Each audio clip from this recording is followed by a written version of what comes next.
Hey there, this is the Beard Out Podcast where we talk about two of the greatest things in the world, beer and Weird Al. And we're coming at you completely pre-recorded from a split-level cave 20 miles below the surface of the earth. And we are proud to be a member of the OddPods Media Network. So, let's just get on with this stupid show. Hey, you there. We've got a question for you. Are you tired of clickbait stories and the loudest voices driving discussions in culture and entertainment? If so, I'm Dylan. I'm Kendall.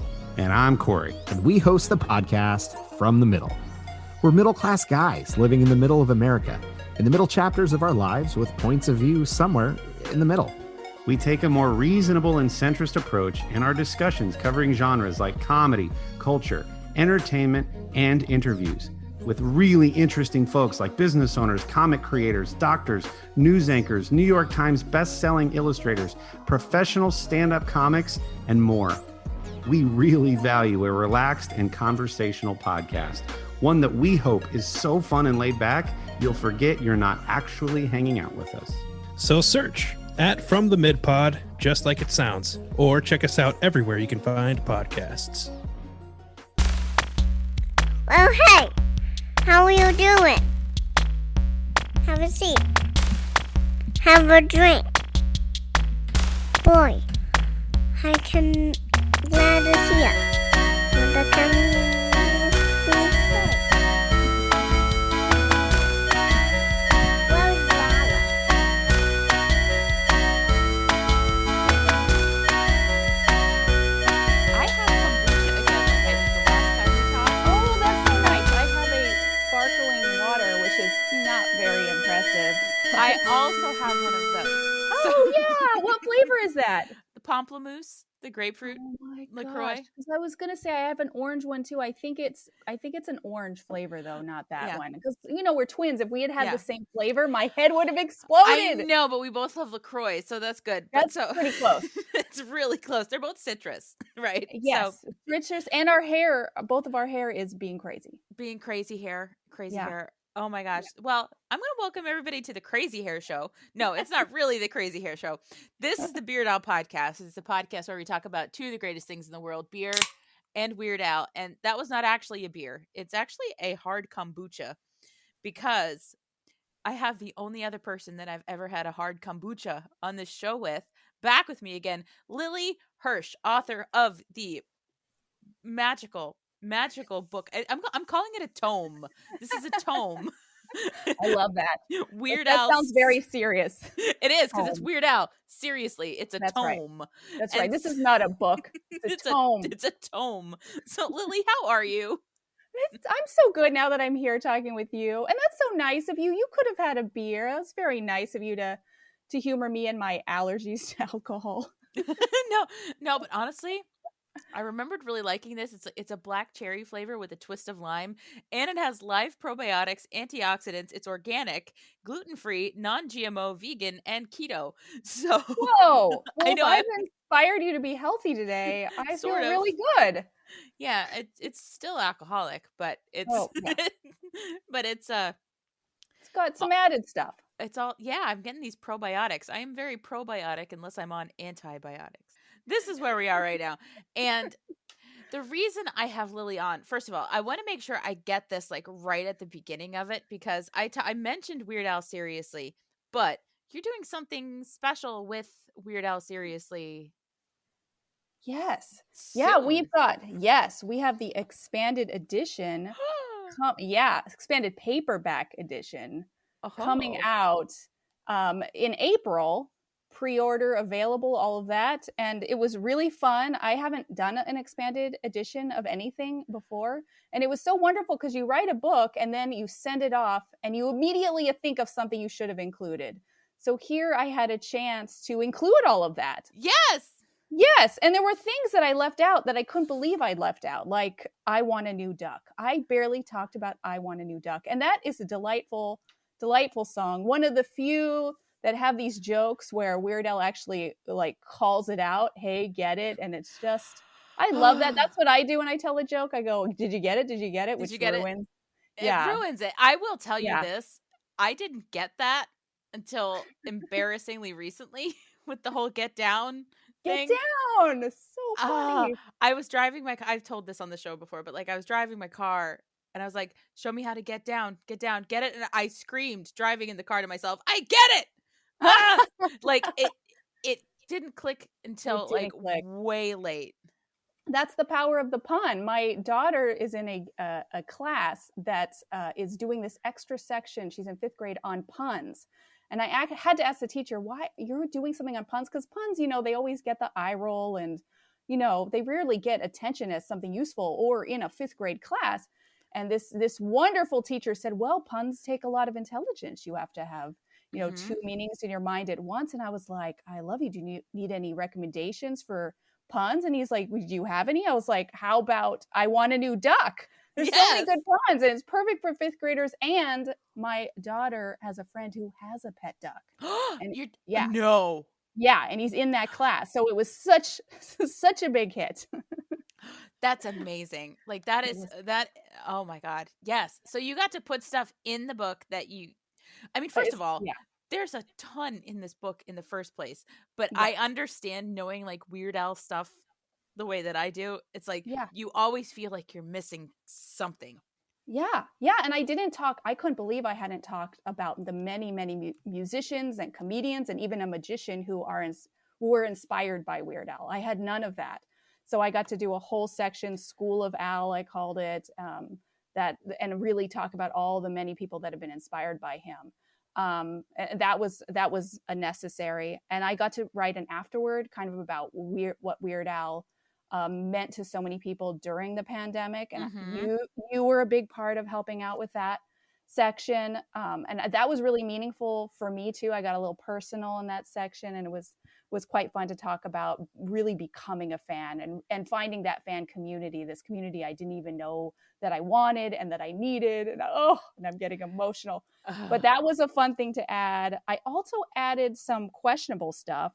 The editor's like, I think we should add one more picture. And I said, how about I put in a recipe for a vegetarian Twinkie Wiener sandwich, and I include a whole bunch of dog puns. It doesn't really even make any sense. I guess my thinking was that if I'm talking about a veggie dog in this recipe, I could then describe that using all dog-related puns. Heck yeah, you can. Okay, that's good. After I did that and explained it to someone, they're like, how does that really relate to dog puns? And I was like, I don't know, but I had a lot of fun writing that. And the editor was like, great, sure, we'll put that in. So I had a lot of fun, and I'm very worried that working on this book has made me think that I'm funny. And so I keep doing things like that with the puns. You are funny, first of all. Don't encourage me. I'm going to encourage you very, very hard because you are funny. You are funny. We're here to talk about the book Weird Al Seriously, and specifically since it is Women's History Month. Right now, as this is being released, it is the end of Women's History Month. But hey, this is where we are. Yeah. You have chapter 8 of Weird Al Seriously is called Junking Gender. And you went down some hallways with Weird Al's music that I think I kind of always knew were there, but I never really thought to walk down. It's interesting. You mentioned focusing on this chapter, and I was thinking about it when I first was writing, the initial outline, and I knew the outline was subject to change, kind of the chapters I envisioned. Every chapter I envisioned early on for this book were what happened, except this one. This one I didn't see coming. This was the only late addition to the hardback book, because I didn't see this coming either. Oh, yeah. It was just in looking through the music and trying to connect themes, and I thought I knew what the themes were that I wanted to tackle. But as I kept going and in my first talk with Weird Al, I started to really realize gender was an issue, and in a big way. And so many of the songs have this kind of flipping of traditional masculinity or play with masculinity. and this conversation around gender. And I've never heard Weird Al call attention to it. And even when I asked him about it, it was probably the only question I asked him where he said, because I asked about this focus on toxic masculinity, if that was a conscious decision. And it was probably the only question I asked where he said, wow, that's a question I've never been asked. Like, yes, finally. Finally. And I love that part too. Like, that is one of those, like, if I were to be one of those people that would like highlight a book like this, I would have highlighted his answer to the toxic masculinity question, because it's so perfect.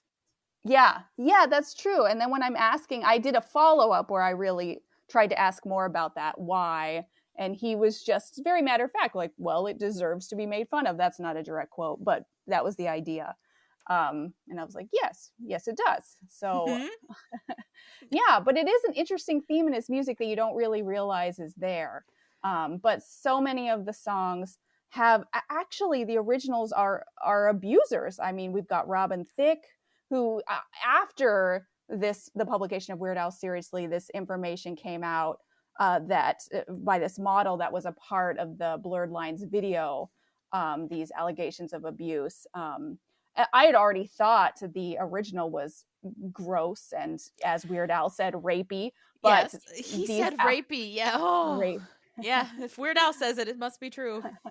Actually, I think he said other parodies were rapey of it, but they picked up on the rapey vibe. Yeah. And then we've got Nelly, who already had allegations, and of course R. Kelly. And Weird Al did a parody of R. Kelly before we knew the full extent of that. So it was kind of amazing how he picked up on that. Oh, and of course, Rico Suave, the Taco Grande. So he really, so many of these songs play with that kind of toxic masculinity. Which, first of all, it does deserve to be mocked.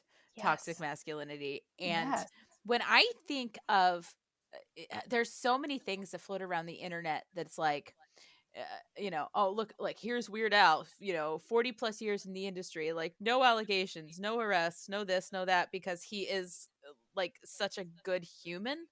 And it's like, God, he doesn't set the bar all that high for good human, but it's just like, we're used to the bar being so low, which is why toxic masculinity is a thing in the first place.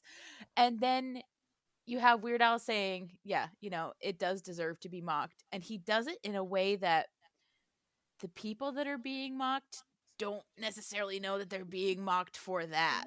Yeah, he does it in these subtle ways. All of a sudden, like when you're looking at Word Crimes, his parody of Blurred Lines, you've got these dancing punctuation.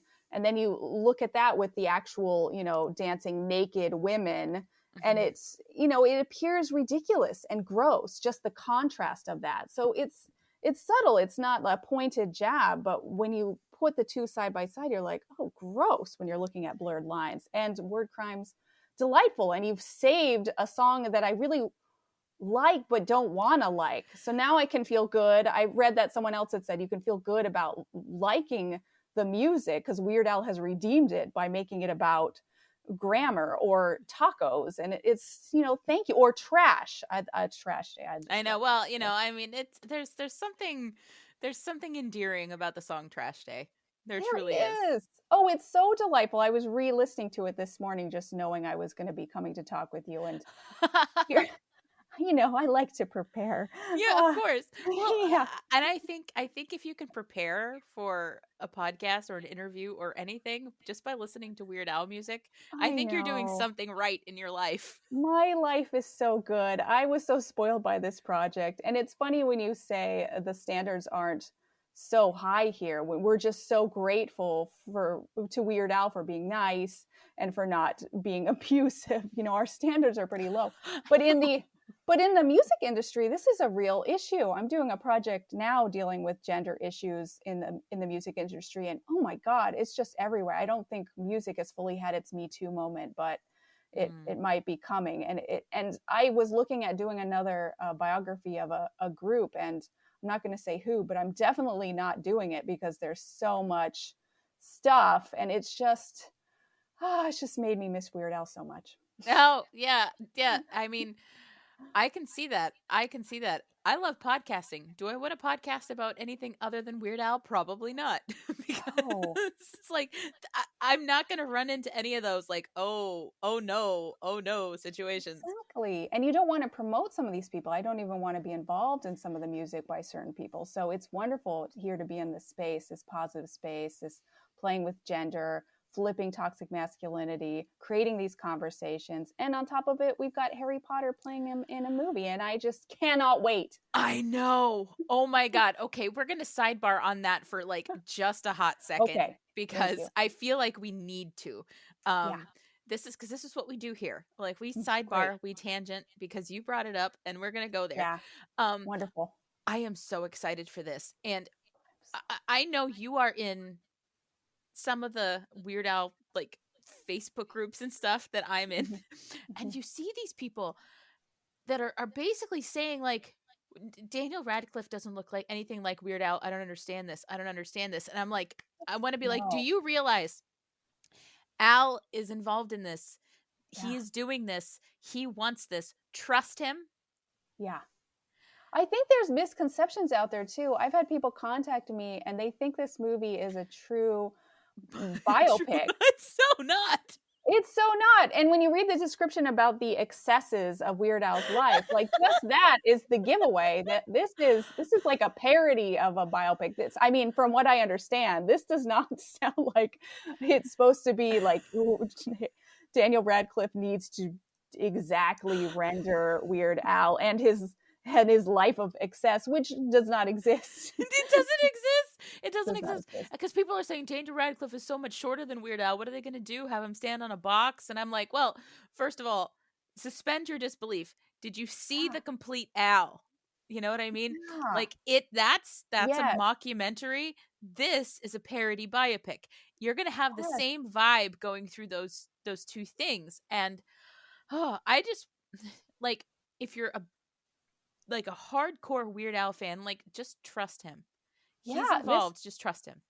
And all the pictures, there's just something so delightful about seeing Daniel Radcliffe dressed up as Weird Al and it not looking exactly, it looks like a Halloween costume. And I just love it. Plus it's so Weird Al, this layering of culture that we have Harry Potter playing Weird Al. This, it's such a parody layering conversation. I love it. I can't wait. I can't wait joy. Either. It makes me happy every time I see a picture. Pure joy. Yes. Pure joy. Yes. Yeah. Pure and all of Weird joy. Al's posts, he keeps doing those posts where he's giving away secrets and then it's just like a chair. I love it. I live for his daily tweets from the set because they're showing us nothing. But that's Al being Al, and I am like 100% here for it. It makes me so happy. I feel like it's my moment of zen, that it's just with everything happening in life, and I am, I can't stop myself from reading, just binging the news, and it just makes you just feel this ball of anxiety, and then I scroll through and I see the Weird Al post about the cupcakes. I was like, oh, and I can breathe again. I just love it. I hear you completely. Like, Al is that moment of light in a world of dark. And to be able to count on having that, especially now that he's like filming, to count on like having a weird tweet to enjoy every single day, it's like, I'm here for it. I'm here for it. Absolutely. We need all that right now. We need all of that right now. But I do want to get back into this junking gender chapter. Let's do it. Can we talk a bit about the truck driving song, please? Okay. Wow, you went to one of the toughest for me. That was a tough one. I did, mostly because I will tell you, like, my headcanon about the truck driving song right now is I feel like it is somehow related to Monty Python's Lumberjack song. Oh, interesting. I like that. Like, they feel like sisters. They feel like sister songs to me because it's this stereotypically masculine profession, but women's clothes. Yeah, that's an interesting point. I like the idea where he takes on this idea that, it's one of these stereotypical, masculine professions like truck driving. Same thing with the handyman. You know, he's taking this on and he's flipping it. He's nuancing it. I see that there could be some issues with this song. It's an interesting song.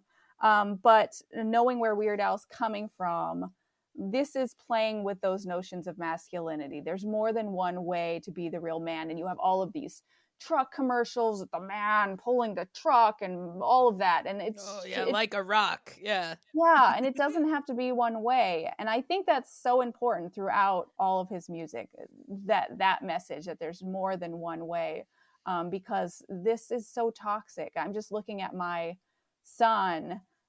He's 8 years old. He's very silly. He likes music. He's his own person. I don't want him to ever feel like he has to be one way. When he was really young, I hope this doesn't embarrass him someday. But hopefully he's strong enough where it won't, because he comes from a weird family, and that's wonderful. Yes. But his sister was very into tutus, just constant with the tutus. And so when he was a little guy, 2 years old, he was looking at his sister and wanted to play with his sister. So he wanted to wear a tutu also really badly. So there was a period of time where he went around in a tutu everywhere.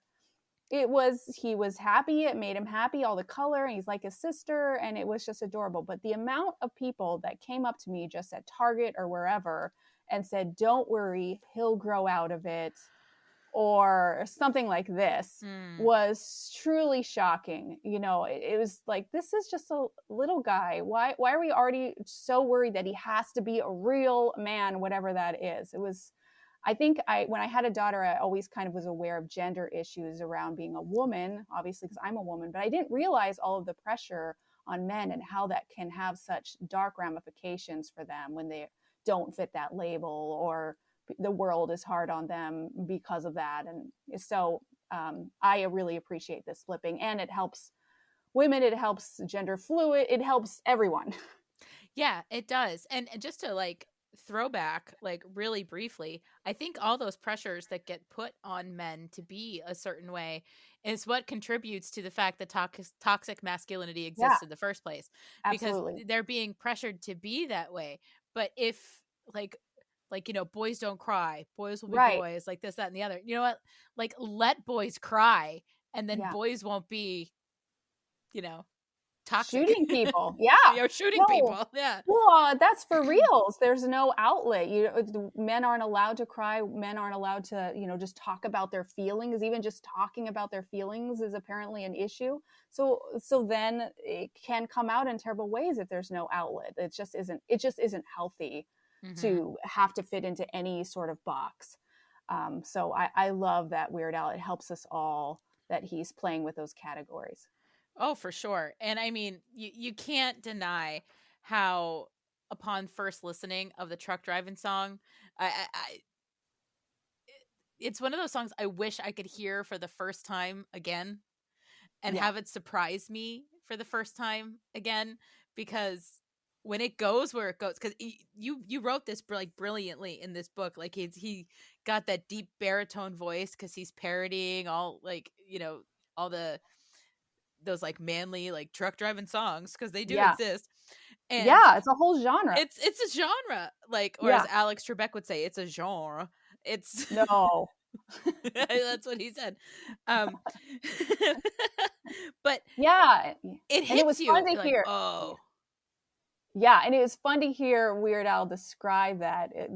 He is quite the vocalist. When I think of him as a musician, I always think of the accordion, but he's got vocal chops and that deep voice. It was fun to hear about how he rendered that. I was looking for some sort of, masterful trick, and it was just waking up early in the morning. but still very effective. Yeah. Yeah. I mean, I remember hearing that years ago, that no, that's his voice. He just woke up early and just did it. I was like, wow. That's one of those things that I felt like he had to have manipulated it somehow, in post, to make it sound lower. But no, that was him, which is ridiculously impressive. Absolutely ridiculously impressive. And I don't think I brought that out. That's some stuff I added to the expanded edition about his voice. The more I listen to him, the more I'm impressed with his voice. He had this interview with the comic, the insult dog. Triumph Yes. the insult comic dog. Yes. Yes. And it was so hilarious. And he did he did Triumph's version of Sia's chandelier, where it's Mr. Belvedere. And he hits those high notes, and they're beautiful. Oh, of course he does. Of course he does. The man Yeah. can do no wrong. Yeah, he's delightful. And since we're on the topic of gender, I was realizing how, one of the pet peeves for Weird Al is how many people that they have to suggest parody ideas, and it's, come on, that's got to be something old. But the one person he took a parody suggestion from, Madonna. I That's know. right. I love Yes. it. That's one of my favorite facts. Like, one woman, one time, Yes. like, sure, I'll do it. Like, yeah. Yeah, no question. Thanks, Madonna. Perfect. Thanks, Madonna. Yeah, well, because he didn't have to ask her then. She was like, when's Weird Al going to do like a surgeon? And he just did it. Just like, yes, perfect. Yeah, so that's a nice moment for Women's History Month, right? That's an important part of women's history. It really is. It really is. And I really like the way that you kind of talked about that in this particular chapter of the book too, because you touch on I Love Rocky Road, which is kind of his first like foray into parodying of like a female song. And you've got Joan Jett, who's, for lack of a better term, badass, right? Yeah. That's a good term for her. It is. And sidebar to that, the I Love Rocky Road video, Al in that little leather outfit, I don't even know what to do with myself with that. Yeah. Yeah, and I feel like doesn't he have the little scarf? He has the little scarf edition. It's so cute. Yeah. Chef's kiss. Yeah. I don't know how to be when I see that. I'm like, this is Weird Al, but look at those pants. Look at that scarf. I don't know how to handle this. He's singing about ice cream, but look at those pants. And I can't mentally like process any of that in a coherent way. It's a lot. It's a lot, yeah. So he went from Joan Jett to like 2 albums later, Madonna. Yeah. Who you noted is just as strong a woman, but doing it in a more feminine way than Joan Jett was. Yeah, more traditionally feminine, Feminine. sexuality. Yeah. Yeah. And then we have a play kind of with that, where Weird Al's taking some of that sexuality, but in the context of Weird Al, it appears ridiculous. And that's an interesting conversation. Apparently the man, when he's sexual, has to do it in a certain way. So you kind of react to your own reaction to that. It creates all these interesting conversations, that translation, I think. Yes, there's so many layers, because the Like a Surgeon video, Al in the scrubs, writhing on a gurney. Men don't do that, but Weird Al does. Yeah. Well, he can do it too, because of all of his great skill with the body fluidity, his flow. I know how to, like, I did Like a Surgeon at karaoke. On my birthday, when I was dressed up like Weird Al, because my birthday is like Halloween weekend. So did you wear scrubs?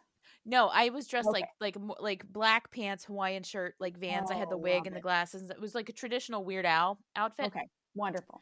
A Weird outfit, I guess, is what we'd call it. Oh, yes. Can we just do all of those until people just turn this podcast off? We're just gonna Weird Al pun it up. Yes, we talk about my academic book, and we just go on. Oh man, click! I just lost your whole audience. No, your audience. Oh God, my audience! Stop it, Lily. No, this is sad. what they tune in for. This is what they come for. No, that's brilliant. That's brilliant. I'm probably gonna use that again. No, I don't think that worked. I'm gonna take myself to the corner. Let's think about what I just did. No, don't. But I was gonna say I was at this karaoke place, and I was doing Like a Surgeon, dressed like Weird Al, because it's Halloween weekend. It was my actual birthday. It was the most liberated I ever felt, like as a person, because it's my birthday. I'm dressed like Weird Al, and I'm singing Weird Al, and then I started doing Like a Surgeon, and the next thing I know, I'm doing something that is like almost completely out of character for myself. I sat on a table and like I leaned back and like put my legs in the air while singing the song. And I'm thinking, I would not do this normally. But you're standing on the shoulders of giants. Madonna, Weird Al, they went before you so that you could too writhe in front of people at karaoke. That's true. They writhed before me so I could writhe. That's right. What is it? What's the past tense of writhe? Is it? It's not wroth. I don't think so. Yeah, right. These are questions. You know who would know the answer to this? Probably Mr. Weird Al. Yankovic. Yeah, yes! he would know. Weird Al, is it writhed or wroth? Comment below. Yeah. I think I already said to you in a different context how I love that expression, never meet your heroes. But never meet your heroes and then have them correct your grammar. That's been part of my experience with this project. Weird Al is so good with words. He's so good. Oh, I've told this story before, but I don't think you've heard this. I'm excited. Nathan Rabin's coloring book, The Weird of Coloring to Al. He sent me a proof of it. Wonderful. Nathan did. Mm-hmm. And I'm flipping through it one night and I caught a typo in like one of the titles of the, one of the captions on one of the pictures in the coloring book. So I messaged Nathan real quick. I was like, hey, is it too late to fix this typo? And he's like, no. And of course, you know who else got a proof, right? Yeah. And Weird Al, he found that typo too, didn't he? No, he missed that one. I caught one. He didn't. Oh man, you should put that on a t-shirt and wear that around because that's amazing. And when Nathan Rabin wrote back to me, he was like, Al missed that one. I was like, what? Yeah. It's like beating your dad at chess for the first time. It's like, what? I am honestly shocked because I had no idea how good Weird Al was going to be as an editor because obviously he's not famous for being an editor. Yeah. But he would be a great one. Yeah, I mean, he would be. And like, I'm sure that I think he probably likes doing it because there's something like enjoyable about doing that kind of work, just like finding the little grammar things. I like doing that, which is why when I was casually flipping through my proof copy of Nathan Rabin's The Weird of Coloring to Al, I was just like flipping. I was like, oh, that's not right. That's not right. That's not right. And yeah, that's wonderful when you can find the typo in someone else's work. I enjoy it less when I find it in my already published book, which is another reason the expanded edition is so wonderful because all the errors I found should now be corrected. Yay! Huzzah! And wait, going back to your birthday on Halloween, have we covered that you're an October birthday? October 29th. And did you know that I, like Weird Al, am also an October birthday? You are. Oh, we may. Oh, are you Maybe a Libra? We have. Are you a Libra though? I am a Libra. I know it's not the same. You're earlier in the month. I'm earlier in the month. But we're still October. Still, yes. Same birthstone. Yes, exactly. Opal. I've got an opal necklace on right now. Oh, look at that. See, I tend to skew towards the pink tourmaline if I'm going October. I like the pink because pink is my favorite color. Oh, that's so nice. Weirdly, I don't know if this is appropriate for the podcast, but this necklace I found in my house 4 years ago. No one had claimed it for several years, and I've just recently started wearing it. So I didn't pick it out, and I think it might be magic. But that's a story for another podcast. I think it might be magic. And I mean, like, look at everything we're talking about here is magical. And I'm 100% here for all of it. And I will tell you this much. My audience is here for literally everything we're talking about right now because we're just being like Weird Al lady bros talking about Weird Al. Yes, and it is fun to have two women fans. It's interesting. When I first started this project, I can't find the article, but I read an article about how Weird Al's fans are men and boys. I swear I read that when I first started this project. Yeah. I can't find it. And there are a lot of male fans, but there are also a lot of female fans. And all kinds of different fans, just every sort of person, age, everything. But with you getting to talk about this and the fandom as two women is something special here in women's history.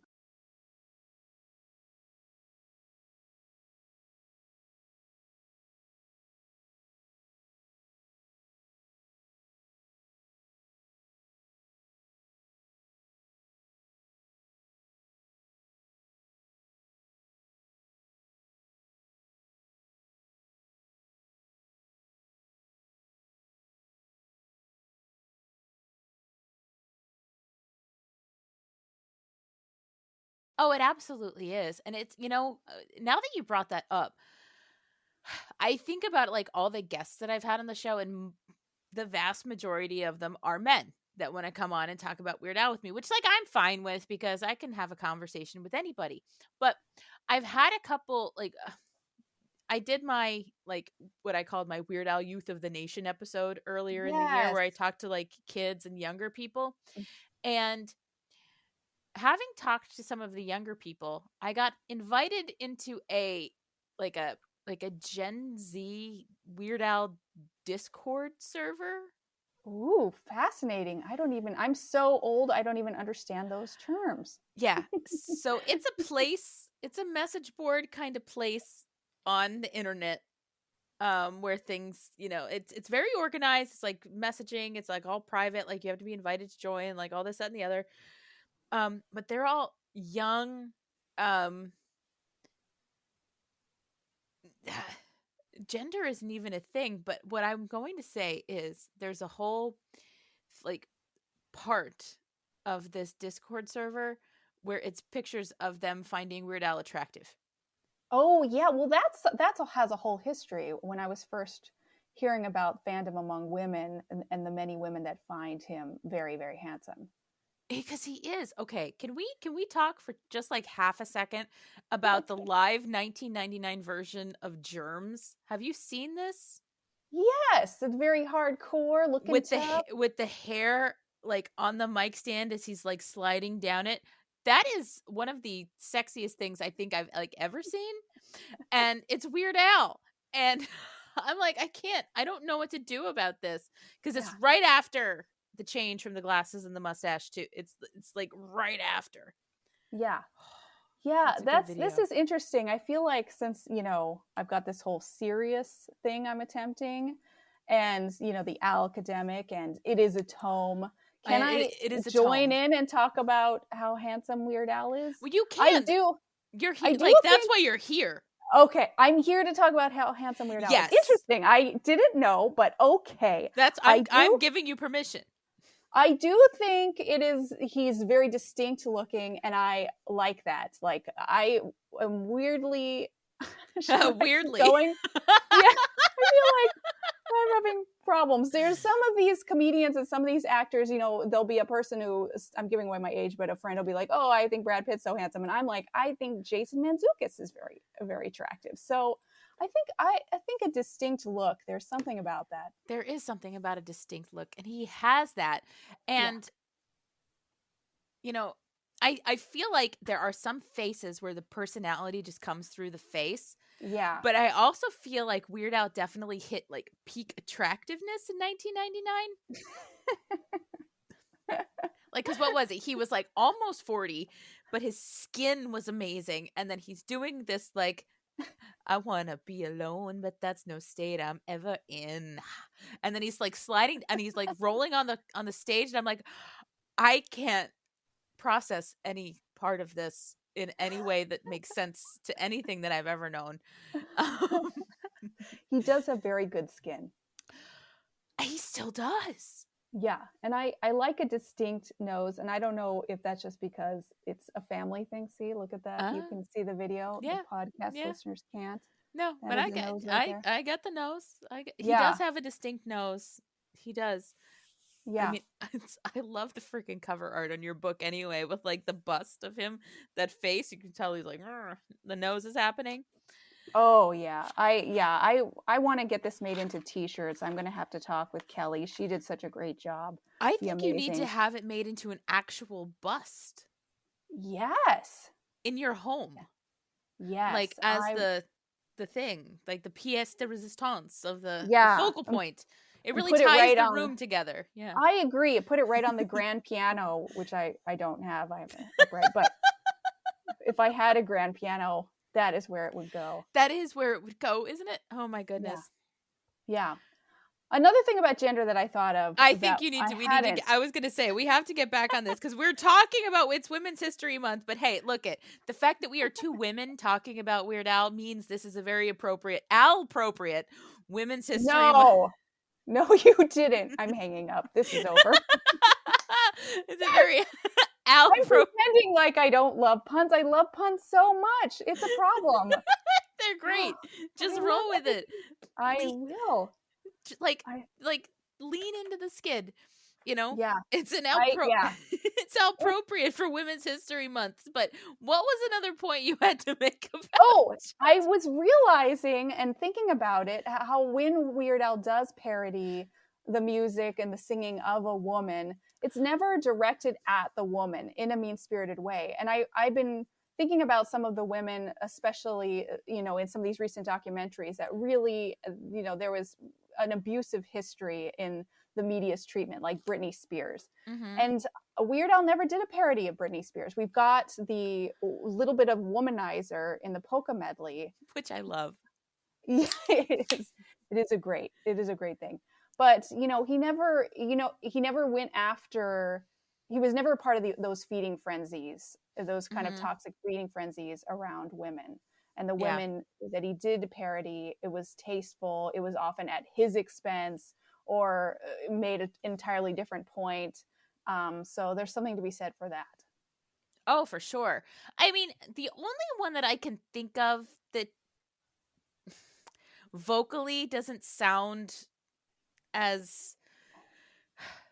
I'm not going to say it doesn't sound respectful because he's always respectful, but it's not like as careful, I guess. The as the Cyndi other ones. Lauper? Are we talking Cyndi Lauper? Yeah, Girls Just Want to Have Lunch. Yes, but that wasn't directed at her. That was directed at the record label. Talk more about that, please.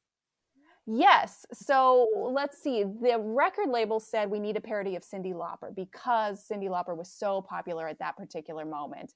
And Weird Al was like, fine, I'll show you. And so we did that one. But you can really hear it into the delivery. Like he's like, Girls just want to have lunch. Yes. Yes. Oh, yeah, because you could tell he didn't want to do that. Yes. But that wasn't directed at Cyndi Lauper. It wasn't. Yeah, that was a different point. So yeah, completely different point. But like, if you don't know that, yeah, you can be like, why is he?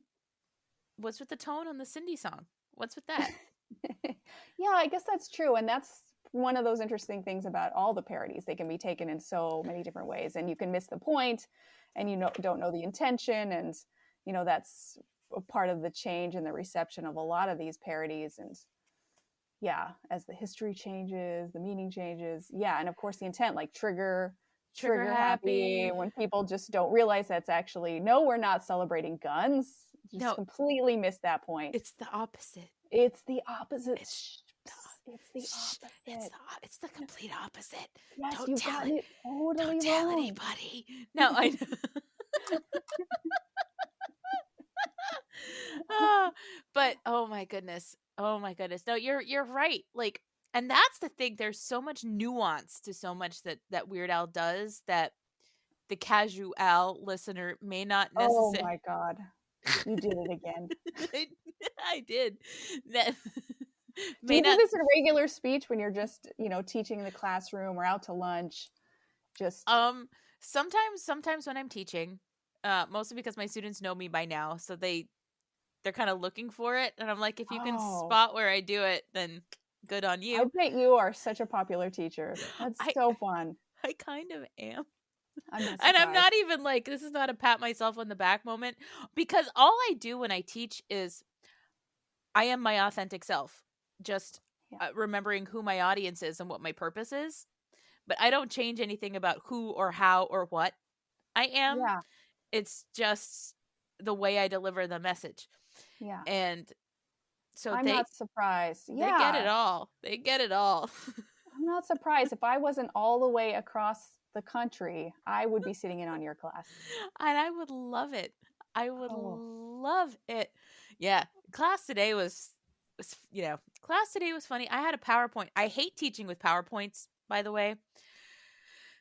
But this is a thing that's made, and it's a whole lesson that's already done. And I was like, well, I'm just going to do it.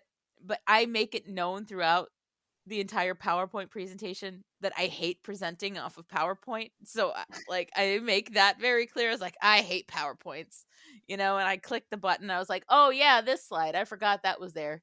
And then I talk about what's on it. And I said, yeah, and that's all I have to say about that. Then I hit the button, and then like one more like animated thing pops up with like additional information. I was like, oh, I guess not. I hate PowerPoint. You were making a point. That sounds Yeah. a little like girls just want to have lunch. You're just like, PowerPoint. I guess I'm Weird Owling my PowerPoints because I hate them, but yeah. I have to do it. Yeah.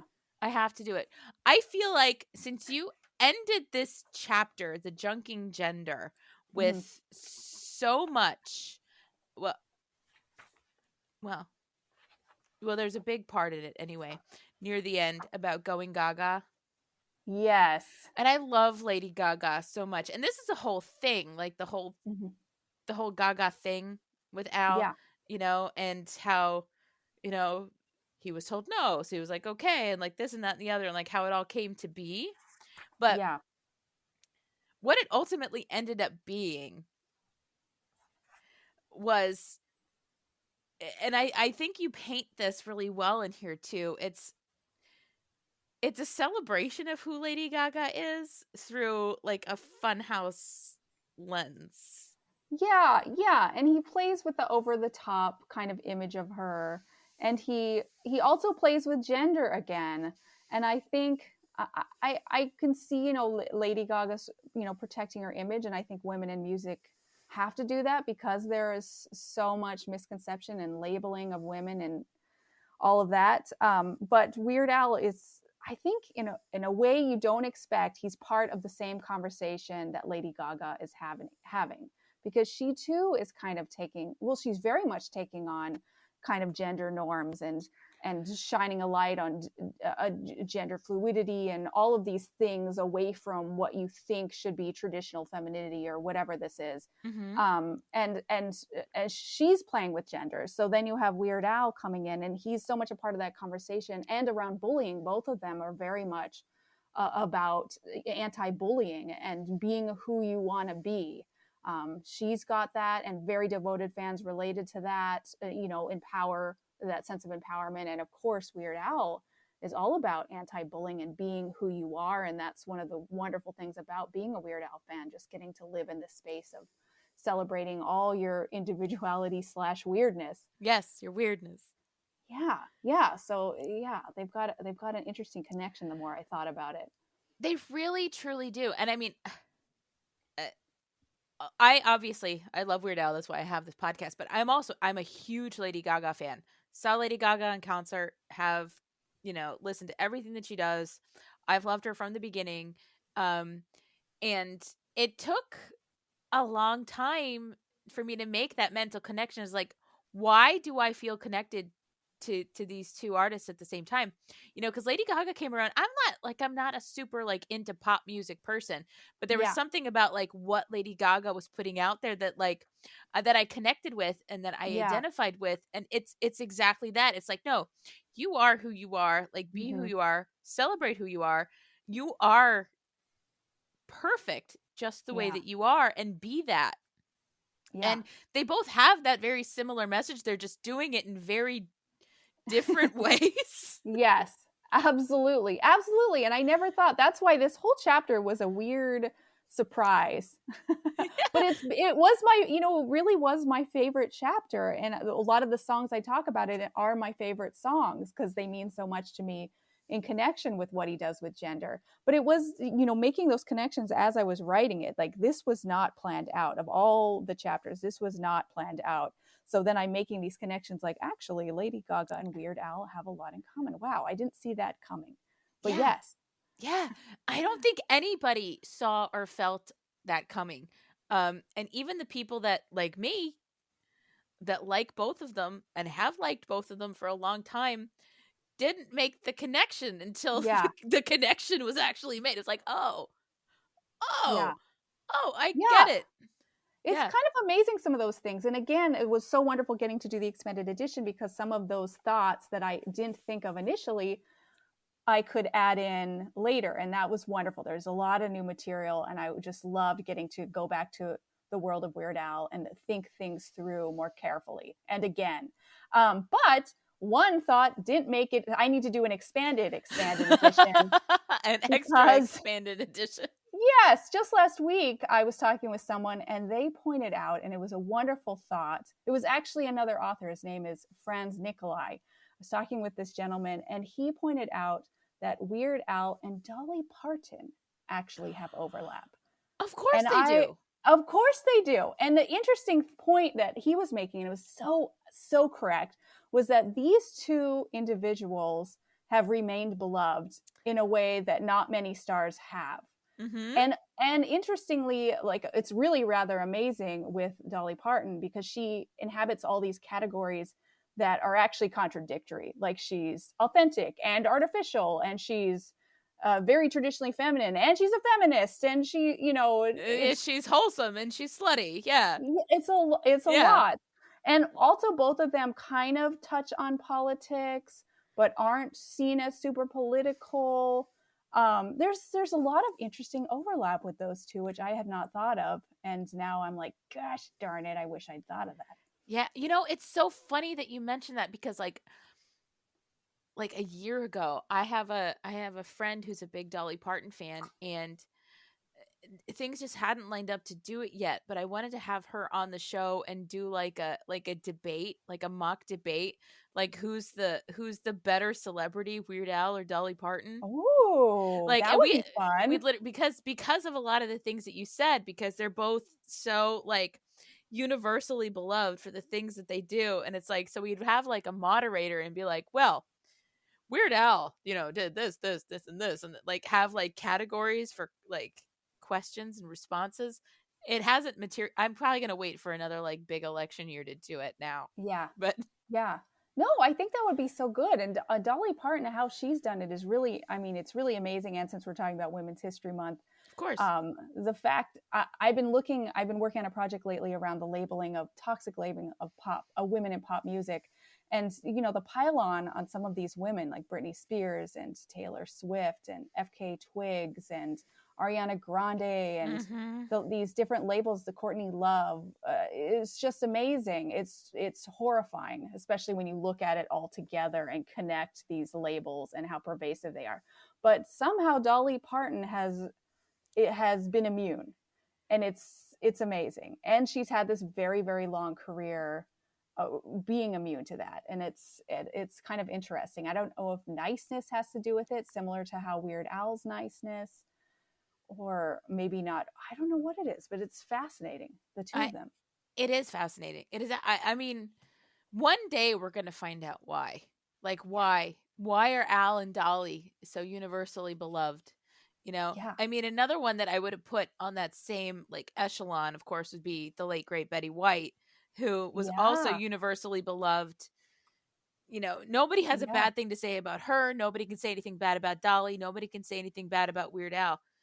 And there's not a lot of celebrities like that, other than like Keanu Reeves. If I had to put another man into the mix, Keanu. Oh, that's an interesting one. Yeah, that's an interesting one. Like, my dream dinner party, if I had to pick 3 men, would be Weird Al, Keanu Reeves, and Guy Fieri. Oh, that Guy Fieri. Well, you threw me with that one, but I will tell you this. I think Guy Fieri, he is a much more like genuine good person than people seem to think he is, because he does a lot of good things for like charity and people in the restaurant industry during all of this, and like he's a genuinely like fun, cool, like good person, and he respects people's like dietary needs. So I feel like if he were cooking for like me and Keanu and Weird Al, he'd be like, "Oh, you're a vegan, no problem. Well, like, that's no problem. Like, if we're gonna take you out of Flavor Town anyway, Flavor Town. I think he's from my hometown of Santa Rosa. Also, I think he is. I think he is. So okay, I'm coming around to this, and it is important to respect people's different dietary needs. I recently discovered I'm allergic to lobster. My eye puffed up, so now I have a new appreciation for everyone with food allergies. Oh no! Oh, it was very, very embarrassing. It's like all these, it's fun to be me. But oh my god, that sounds terrible. Anyway, at carry least on. It was very, very visible. Just kidding. But Keanu Reeves, it's interesting. Both Weird Al and Keanu Reeves have made good use of the cameo. I wonder if there's something to that. Like when Keanu Reeves pops up, I was watching that movie. What is it? Call Me Maybe. Yes. Always be my maybe. Always be my maybe. Yes, I don't know why I'm so bad at movie titles. It's amazing. I just invent my own parody versions. But But no, his, he's so good in it, that. oh my God, it's so amazing. I just could not stop watching that scene. It's so great. It's so wonderful. I love it. Oh my Yeah. goodness. I feel like, is there anything else that you wanted to make sure that you touched upon with like Weird Al talking about gender? I feel like I went through this chapter pretty good with you because I made sure to like reread it before we talked because I'm a good Oh, I podcast host. oh, you prepared too. We're so responsible. I did prepare. I'm And so impressed. I didn't say I read it before. I said I reread it because I had read it before, but I Oh, read it again. you didn't have to say that. That was very sweet. But I did. It's the truth. Well, I really appreciate that. Well, I do think it's worth pointing out that he has a strong, powerful wife and that he has a daughter who went away to college last year. Yes. Yes. So he is in touch with these different roles and he respects powerful women and they're in his life. And I think that's probably made somewhat of a difference. And he mentioned that in an interview, being exposed to certain things because he has a daughter. And I think that must play a role. And also just his niceness. This is a guy who has respect for people. And so that comes out in how he treats different artists and women in particular. So yay, Weird Al. Yay, Weird Al. Yes, you're right. Because like respect for women is respect for people. Like you have to like, you know what I mean? Or vice versa. Do I mean respect for people is respect for women? Yes. I think that's how I meant it. Strike that, reverse it. Willy Wonka that.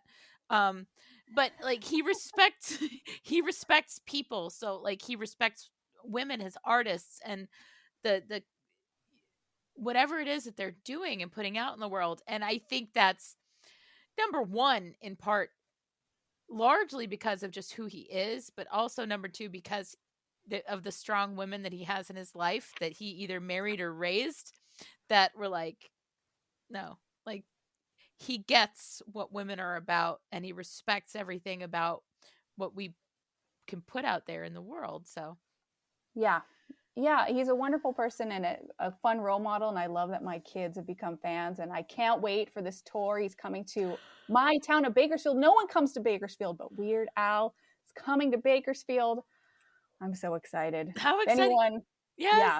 Any Weird Al fans are around, I'm going to be downtown with books. I'm going to the show. I can't wait. That's so exciting. I wish that I'm going to see this tour twice, and I wish that one of them were somewhere near you, but they're not. Mine are both on the East Coast because you're a West Coast person. But you know, we're going to have similar wonderful experiences, and it's going to be great. It's going to be so fun. I'm taking the whole group. My kids have never seen him in concert. It's going to be fun. In fact, everyone I know is going. We're just going to make a whole day of this. That is beautiful, as you should.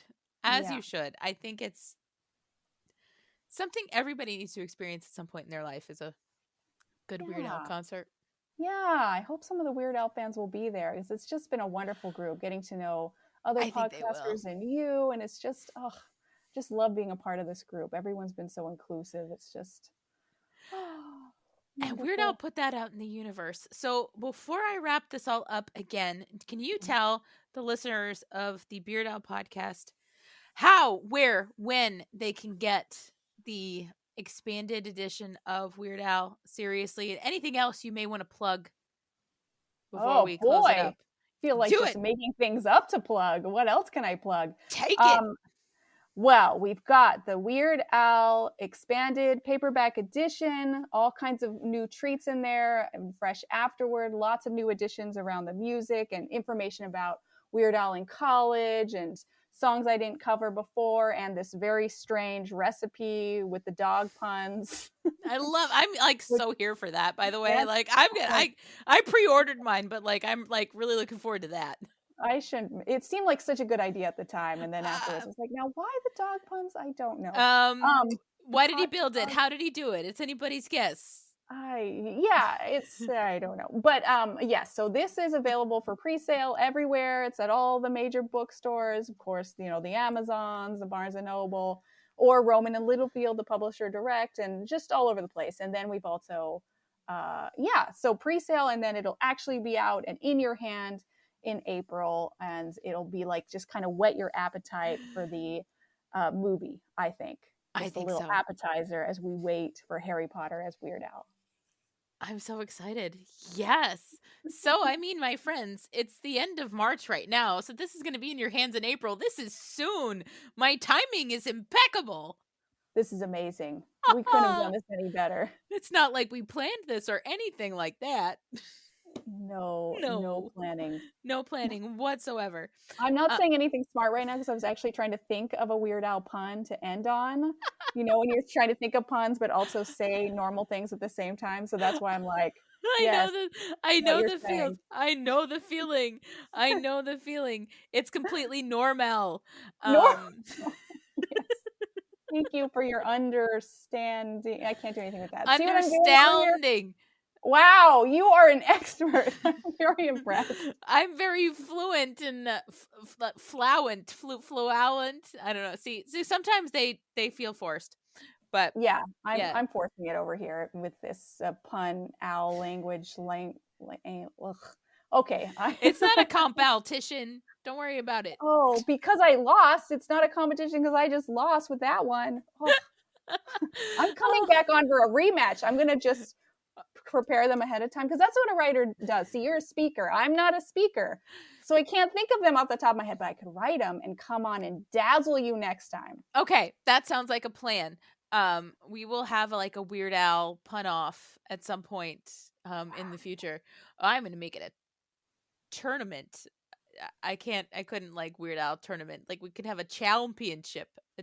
Oh, you did it again. That'll be so fun to have all kinds of different Al fans on, and we could just have a pun off. Only I get to write mine ahead, just to be clear, but no one else can. Nobody else. Rules. Only Lily. Lily gets the advantage because that's the Lily handicap because she wrote a book. That's right. That's Al advantage. I said that's the Al advantage. Yes. Yes. There you go. Drop the mic. I'm done. That's mic not drop. Okay. No, I think you got the Al advantage, and we're gonna mic drop on that. Lily Hirsch, thank you for being a guest once again on the Beard Al podcast. Thank you for having me. That was so much fun. Let's do this every day. I would love to do this every day. You have no idea, but we can't because life is a thing. And I can't edit all of these episodes to put out in the world, even though I think the world would probably want to hear them. Oh yeah, there's nothing that would turn off a listener in this one. None of the puns. None of it. It was all gold. This was complete gold. Yeah, this was complete gold. I feel like this is like top notch. Like everything happened like perfectly. Yeah, I'm pretty proud. Yeah, I'm pretty proud too. And so I think on that note, I'm going to put a pin in this episode and thank everybody for listening and say, for me and everybody else who is involved with the Beard Al podcast who's not here. And Lily. Thank you, Lily. Thank you. We'll come at you again next time, people. Bye-bye. Bye-bye. Bye. Bye.